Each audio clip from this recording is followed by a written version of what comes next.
Shakespeare has had a huge influence on our world. His literature has been a guiding beacon to many people, and he has shown them a clear path in life. Jasmine Brown wrote this article, A Life on a Stage, in Shakespeare's honor, and it tells the world how he affected her life with his writing and his plays. Jasmine Algie-Pye Brown was born in '68. She's a Ugandan-born British journalist, and she's also an author, a Shia Muslim. She had a troubled background as she has faced with discrimination and a forced cultural lifestyle which her parents enforced upon her. Her father never spoke to her after she enacted Romeo and Juliet with her African friend. And I quote, "By acting as lovers on stage, John uprolled the African Romeo and I breached the walls separating us." They wanted to confront the prejudice and the difference that has been in their society, and they chose Shakespeare's play for that. The circumstances of this article is Shakespeare's birthday on April 23rd. And I quote, "Over 24 hours, 60 group of youngsters from New Zealand to Hawaii will enact excerpts from his plays."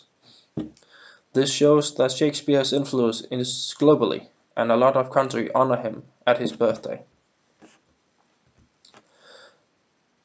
In the language, you have to have a good knowledge about Shakespeare, as Brown uses a lot of references to him and his works. The last half part of the article has many references to Shakespeare's plays, both Macbeth, Julius Caesar, The Tempest, Henry VI, Richard III, and Romeo and Juliet. She used many difficult words which makes it harder for the lower educated to understand.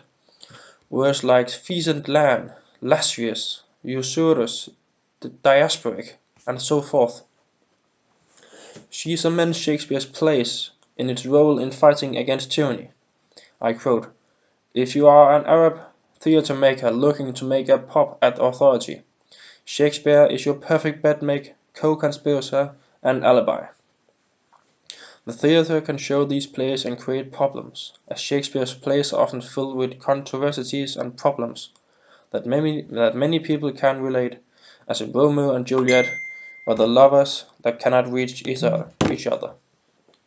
She also uses some degree of ethos, where she writes, and I quote, "Papa never spoke to me again," which was after she performed the Romeo and Juliet part, and that is a kind of an emotional moment for the reader, as it shows that she don't have contact with her father since the performing. The reader has to be well informed and educated because of the many Shakespeare references.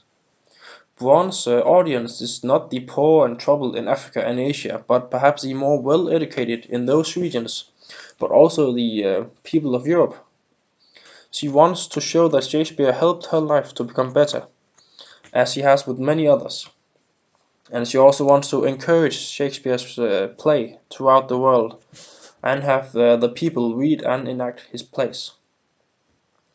Her intention is to make Romeo and Juliet more real and to encourage Shakespeare and his plays throughout the world, along with their problems and controversies like arranged marriage and love marriage, the freedom to choose for yourselves, or enforced tyranny from your parents.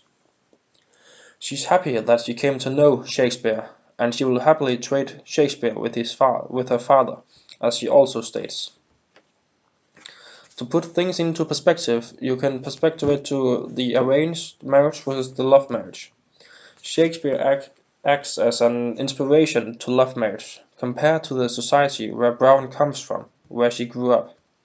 The society and family ends communications with Brown, because she went against the norms and the rules, whereas Shakespeare promotes freedom and the pursuit of one's love and personal freedom, and that one should not bow to tyranny.